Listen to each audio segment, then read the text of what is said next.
दोस्तों, हमारे चैनल को सब्सक्राइब करिए। चलिए आप सुनते हैं एक बहुत अच्छी कहानी।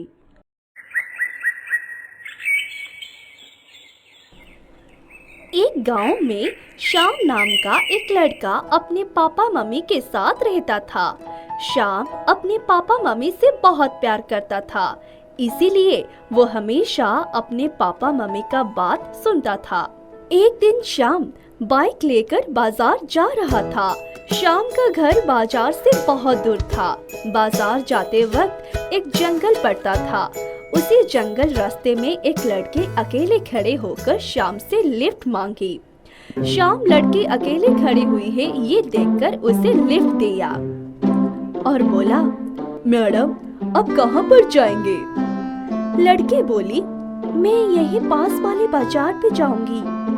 श्याम ने कहा, अच्छा ठीक है मैडम, मैं अभी उस बाजार को जा रहा हूँ। अच्छा मैडम, बुरा मत मानना, आपका नाम क्या है? श्याम का बात सुनकर लड़की बोली, मेरा नाम रितु। और तुम्हारा नाम? अच्छा मेरा नाम श्याम। ये बोलकर वो लोग बाजार चले गए। इस तरह हर रोज श्याम उसे लिफ्ट देता था। कुछ ही दिनों में दोनों को प्यार हो गया। श्याम रोज देर रात को घर लौटता था। एक दिन श्याम के पापा मम्मी ने तय किया श्याम का विवाह करवा देंगे। कुछ दिनों के अंदर वो श्याम को लेकर लड़की देखने गए, लेकिन श्याम का बिल्कुल मन नहीं था। वो अपने पापा मम्मी की बात कभी नहीं टालता था, इसीलिए वो जबरदस्ती लड़की देखने गया। श्याम बिना रुचि के ही अपने पापा मम्मी के हिसाब से कामिनी नाम की एक लड़की से शादी करके घर आया। ऐसे ही कुछ दिन बीत गए। श्याम शादी के बाद भी रितु से मिलता था, पर रितु को मालूम नहीं था कि श्याम शादी कर चुका है। एक दिन रितु श्याम से कहा, श्याम मैं तुम्हें एक बात कहना चाहती हूँ। मैं तुम्हारे बच्चे की माँ बनने वाली हूँ। हम कल मंदिर में जाकर शादी कर लेंगे।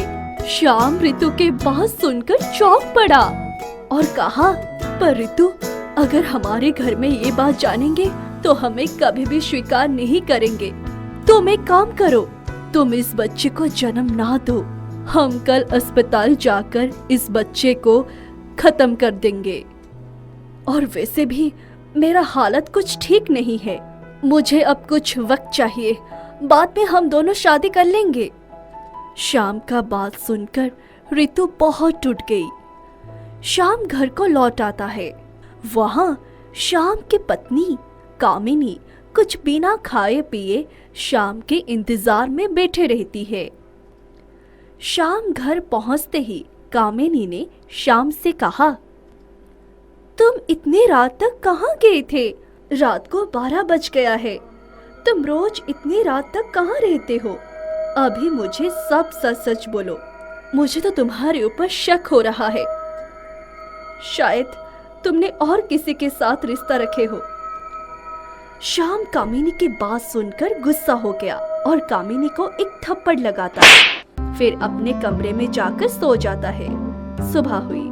श्याम तैयार होकर रितु के पास गया।